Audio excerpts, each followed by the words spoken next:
조갑제 TV 시청자 여러분 안녕하십니까? 2020년 8월 17일 오전 11시 반입니다. 지난 15일 광복절 기념식장에서 아주 흉측한 일이 벌어졌습니다.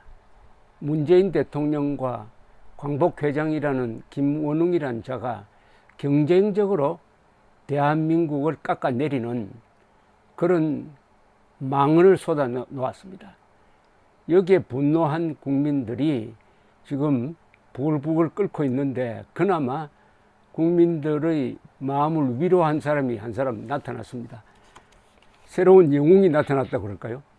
제주도지사 원희룡 전 의원이죠.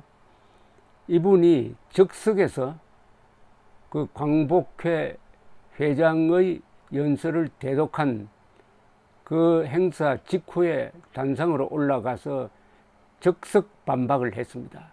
원래 원희룡 지사는 경축식 기념사를 따로 준비를 하고 있었다고 합니다. 그 내용은 독립운동가들의 뜻을 받들어 그 길로 나아가자는 취지의 연설을 준비했는데 이날 광복회 제주 지부장이 대독한 김원웅 광복회장 기념사를 듣고는 참을 수가 없어가지고 국민 편가르기에 동의할 수 없다는 내용의 적석 연설을 했습니다. 이승만은 친일파와 결탁했다는 등 김 회장 주장이 편향적이라고 전면 반박한 것입니다. 이 원희룡 제주지사가 오늘 조선일보와의 인터뷰에서 그렇게 화를 낸 이유를 이렇게 설명을 했습니다. 김 회장 기념사 내용을 듣고 당장 연단으로 뛰쳐 올라가고 싶었지만 꾹꾹 누르고 연설로 반박한 것이다. 그러면서 김 회장 등 여권 인사들은 자기들이 역사의 심판자인 양 독단적인 친일 판결을 자행하고 있다. 이는 역사 이념을 앞세운 독재나 다름없다. 역사에 대한 겸허한 자세로 공과를 함께 바라보면서 국민 통합의 길로 가야 한다라고 이야기를 했네요. 원 지사는 당시에 제주도 광복절 경축식의 분위기에 대해서 이렇게 설명을 했습니다. 그전에는 6.25 참전용사나 유족, 강정해군기지 기동단장, 해병대 여단장 등 목숨 걸고 대한민국 안보를 지키는 분들이 앉아 있었다.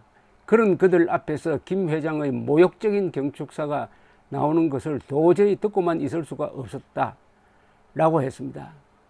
원 지사는 일제강점기 때 일본군에 입대했느냐, 어떤 작품을 남겼느냐 등으로 친일 여부를 가르는 데 대해서는 폭력적인 역사관이자 인간에 대한 오만이라고 했습니다. 그러면서 친일파 재산 몰수와 같은 보훈 작업은 하면서도 균형적, 통합적 시각에서 바라봐야 할 문제라고 지적을 했는데 이 표현이 아주 좋습니다. 폭력적인 역사관이자 인간에 대한 오만이다. 일제시대 때는 대한민국이란 나라가 없을 때입니다. 그때 조선인들은 일본 국민이었어요. 법적으로 일본 국민이 되어 있었습니다. 기가 찰 노릇이지만은. 그러니까 일본 국민으로서 할 수밖에 없는 행동을 한 걸 가지고 이제 해방이 된 다음에 이렇게 나라가 잘 산 다음에 시계 바늘을 거꾸로 돌려가지고 친일파니 뭐니 하고 하는 게 이게 인간에 대한 모독이다 이거죠. 인간의 삶에 대한 모독이라는 겁니다. 친일파라는 것은 대한민국이 선 다음에도 대한민국에 반대하고 일본에 충성을 바치겠다고 하면은 그것은 친일파고 그건 반역자죠. 그러나 나라가 없을 때는 선택의 여지가 없었다 이겁니다. 고종 순종이 항복을 해버렸는데 백성이 다 독립투사가 될 수는 없었고 권력에 순응해서 살면서 나중에 나라가 서면은 그때 필요한 실력을 길렀던 사람, 박정희, 백선엽 같은 사람을 친일파로 모는 게 이게 바로 인간에 대한 모독이다. 인간을 어떤 존재로 보느냐 하는 데 대한 전혀 개념 정지가 안 된 사람들의 폭력적 역사관이다. 아주 좋은 지적입니다. 원 지사는 김원웅 회장이 유신 시절 민주공화당 당뇨로 정당 활동을 시작하여 50 민정당에서 조직국장 같은 요직을 거친 데 대해서 자신을 바라보는 잣대의 10분의 1만이라도 단죄하자는 인사들에게 적응해 볼 수는 없겠느냐. 고 점잖게 충고를 했습니다. 이 김문웅이라는 사람은 박정희 시대 때는 공화당, 여당인 공화당에 시험을 쳐서 들어갔던 사람이고, 그 다음에 11.6 사건 이후에는 다시 전두환 정권의 민정당에서 당뇨로 계속 일했던 사람입니다. 그렇다면은 이 김문웅의 문법대로 한다면은 독재 부역자죠. 김문웅은 독재 부역자입니다. 그런데 이렇게 악랄하게 대한민국의 주류 세력을 욕을 하고 있으니까 이 운동권 출신인 원희룡 지사가 참을 수 없었다. 원 지사는 이어서 이렇게 이야기를 했습니다. 정부 여당은 지지율 떨어지다가 보니까 한일전으로 몰고 가는 것이겠지만은 이제 우리 국민도 식상해졌다. 한국인 중에 다시 일본의 속국이 되자는 사람이 어디 있느냐. 젊은이들도 구호로만 반일할 것이 아니라 실력으로 일본을 이겨내길 원하고 있다라고 했습니다. 그래서 제주도청은 내년 광복절부터는 광복회와 별도로 행사를 진행하는 방안을 검토하고 있다고 합니다. 원 지사는 국가 행사에서 김문웅 씨의 정신착란적이고 시대착오적인 이야기를 다시 들을 이유가 없다고도 했습니다. 역시 정치인은 이렇게 말을 해야 됩니다. 속 시원하게 이야기를 해야 됩니다. 관료나 학자들이 좌고우면하면서 하는 이야기와 원희룡 지사의 직설적인 이야기는 그 격이 다릅니다. 이 김문웅 광복회장 75주년 광복절 경축식 기념사에서 제일 큰 문제는 맨 앞에 나오는 이 문장입니다. 해방 이후 우리 국민은 수많은 시련과 고난을 뚫고 오늘의 대한민국을 만들었습니다. 양심이 있으면은 이승만 대통령의 영도하에 자유민주주의 시장경제 위에 대한민국을 건설했습니다. 이렇게 이야기를 해야죠. 우리 국민이라고 하지 말고. 그 다음 문장이 문제입니다. 제주 4.3 항쟁, 4.19 혁명, 부마 항쟁, 광주 5.18 항쟁, 6월 항쟁, 촛불혁명은 친일 반민족 권력에 맞선 국민의 저항이었습니다. 이들 항쟁은 일제강점에 맞섰던 독립운동의 연장선상에 있습니다. 이 문장은 그대로 국가보안법 위반 혐의가 있다고 저는 생각합니다. 첫째, 제주 4.3 항쟁이라고 그랬는데 제주 4.3 항쟁이 친일 반민족 권력에 맞선 국민의 저항이었고 독립운동의 연장선상이라고 칭송해 마지 않았는데 제주 4.3 사건은 어떻게 일어났습니까? 정부 발표에 의해서도 이것은 남노당이 건국을 방해하기 위해서 일으킨 무장 폭동임은 누구도 부인할 수 없습니다. 다만 진압 과정에서 많은 양민이 좌우를 불문하고 희생되었고 거기는 일반 도민뿐만 아니라 경찰 군인들도 포함되어 있는 점은 인정하고 거기에 대해서는 국가가 여러 번 사과를 했습니다. 그런데 김문웅이라는 자는 성격을 완전히 거꾸로 뒤집어 가지고 건국을 반대한 무장 폭동을 건국을 반대하기 위해서 남노당이 일으킨 무장 폭동을 독립운동의 연장선상에 있고 국민의 저항이라고 거짓말했습니다. 거짓말했어요. 이러니까 제주 4.3 사건의 현장인 제주도 지사가 들고 일어난 거 아니겠습니까? 또 가장 야비한 이야기는 이 대목입니다. 김문웅이가 한 말 중에서 저는 노무현 정부 당시 국회에서 외교정책, 통일정책을 총괄하는 통일외교 동상위원장으로서 전 세계 주요 국가의 정치인을 만났습니다. 일본의 정치인을 만나 독일처럼 진심으로 과거 청산을 하라, 전범 위패가 합사된 야스쿠니 신사를 참배하지 말라고 요구했습니다. 일본 정치인은 이렇게 답했습니다.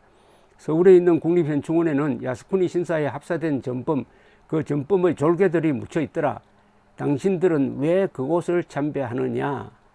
우리들은 과거 청산하라고 당신들이나 제대로 하라.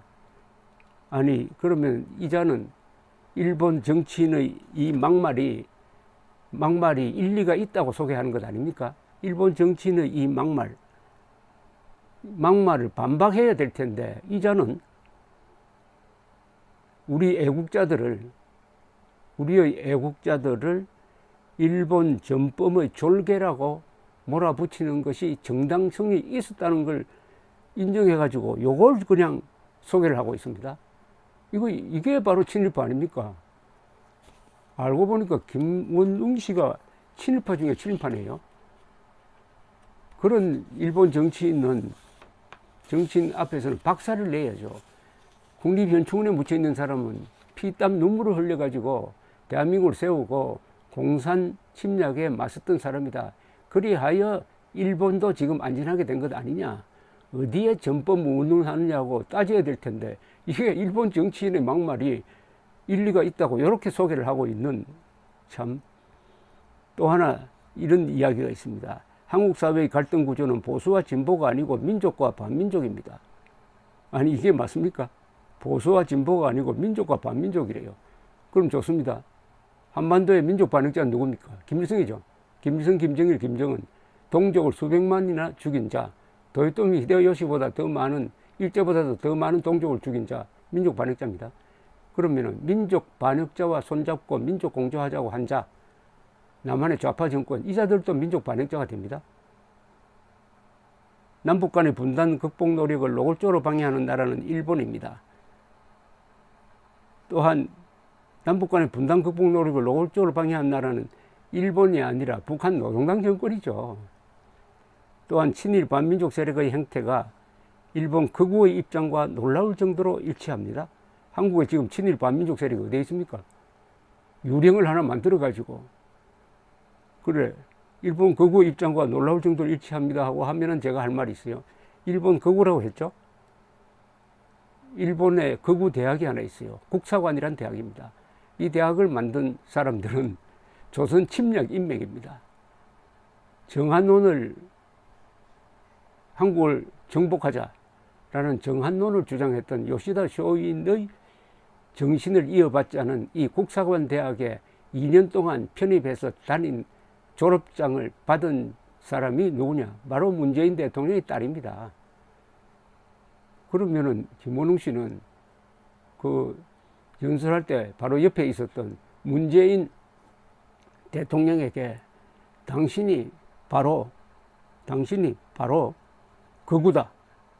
일본 극우의 입장과 놀라울 정도로 일치하는 사람 아니냐고 공박했어야 된 것 아닙니까? 제가 말하고 싶은 것은 문재인, 김원웅 두 사람이 저지른 이 야비한 대한민국 부정, 그리고 이 두 사람의 연설 어디에서도 북한 노동당 정권의 반민족 행위에 대한 비판이 없습니다.